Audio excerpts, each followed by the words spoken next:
kulgu va Cannavaro ham yuzda tabassumlar. Bu muhim. Bu juda ham muhim. Murabbiy, jamoa bir tanu bir jon bo'la olishi. Ayni damga kelib bu jarayon bizda boshlanib bo'lgan va bu jarayonga jamoalar kirib bo'ldi. Jamoa ham, murabbiy ham kirishib bo'ldi.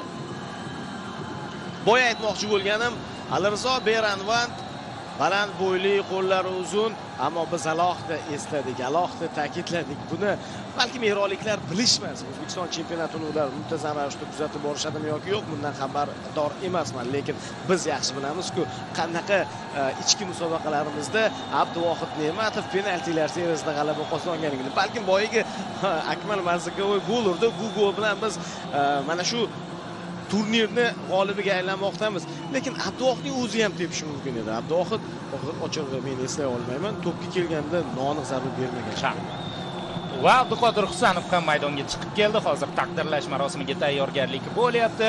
Dilshod aka, bugun sharhda bir necha bor o'zbek futbolidagi yutuqlarni, amalga oshirilayotgan ishlarni aytib o'tdik va mana milliy terma jamoamiz xalqimizga bayram ulashyapti. Biroz 17 jamoamiz natijasidan so'ng kayfiyat tushgan bo'lishi mumkin edi, lekin darhol ortidan yana bir g'alaba qo'lga kiritilyapti. Va qanday raqibga qarshi o'yinda biz bu musobaqada oddiy jamoalarni yengmadik. Biz bu musobaqada jahon chempionati ishtirokchilarini, bir necha karra ishtirokchilarini, Misr va Eron terma jamoalarini mag'lub etishga muvaffaq bo'lyapmiz.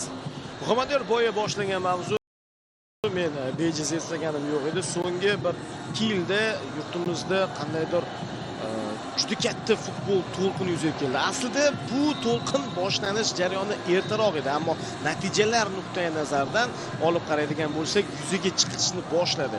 Biz Parij Olimpiadasiga bordik. Tariximizda birinchi marotaba bu ish amalga oshirildi va umuman kompleks tartibda o'tadigan musobaqalarda birinchi marotaba jamoaviy sport turi bilan qatnashdik. Ya'ni olimpiada bahslari avvallari olimpiadada biz kompleks tarzda o'tadigan mana shunday dunyoning eng katta musobaqasida jamoaviy sport turlarida ishtirok etmagandik. Futbol birinchi marotaba o'zbek futboli Parij olimpiadasida qadam tashladi, olimpiada sari va nasib etsa bu bardavom bo'ladi. Jahon chempionati sari dadil yurdik. Oxir oqibat natijaga erishdik. O'smirlarimiz jahon chempionatiga chiqib borishdi.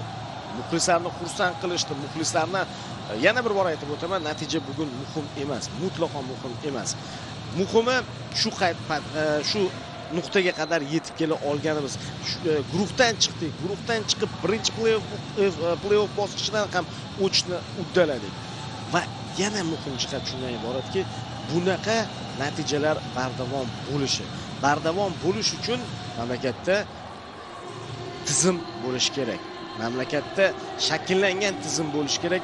Bu borda esa oldinga ulkan qadamlar tashlashni boshlab yubordik.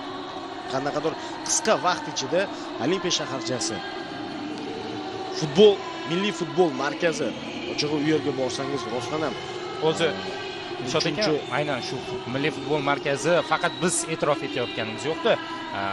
FIFA prezidenti Gianni Infantino kelib, mana shu futbol markazini ko'rib, butun dunyodagi rivojlanayotgan futbol mamlakatlariga men shu yerni o'rnak qilaman deb aytib o'tgan. Ya'ni mana shu milliy futbol markazi dunyoning kamdan kam futbol mamlakatlarida, ya'ni futbol rivojlangan mamlakatlarda mavjud bunaqa markaz.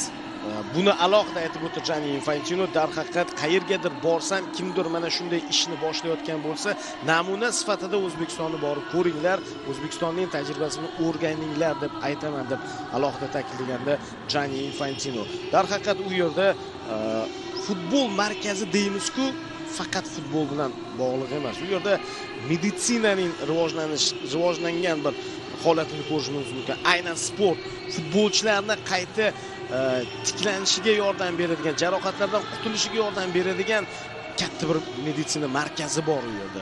Markazlashgan VAR tizimi aynan shu yerda. Ya'ni endi bu yog'iga VARdan aynan qaysidir stadionga borib foydalanish shart emas. Ana shu markazning o'zidan boshqa kam bilan aloqa bo'ladi. Bu esa musobaqa kubogi. Bu ham katta narsa. Ha. Bunday turnirlarga avvallari bizni taklif etishmasdi, ishtirok eta olmasdik. Chunki jahon chempionatiga chiqmagandik. Boya aytib o'tgandek, avvalroq boshlangan to'lqin oxirgi 2 yilda natijalar yuzaga kelishni boshladi. Biz mevasini olishni boshladik va mana shunday turnirlarga bizni taklif etishyapti. Biz g'olib ham bo'lamiz. Va bu g'alabalarimiz davomli bo'lishiga barchamiz ishonamiz. Tabriklaymiz mana shu yutuq bilan barchani muxlislarni, futbolchilarimizni.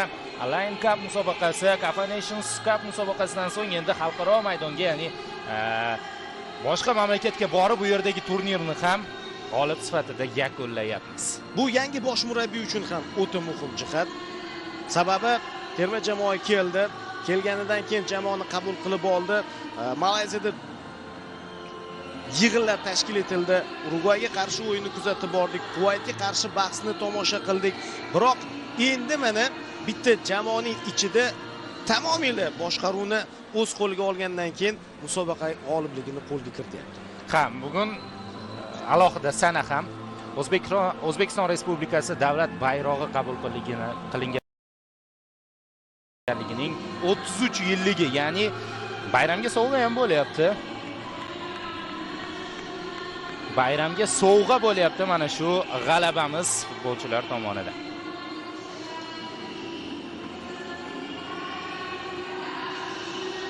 Align International Cup musobaqasi yakuniga yetdi. Biz ikkita yorqin o'yin o'tkazdik va ikkalasida ham muvaffaqiyatga erishdik, qadrli do'stlar. Va hozir aytib o'tib ketaylik. Mana shu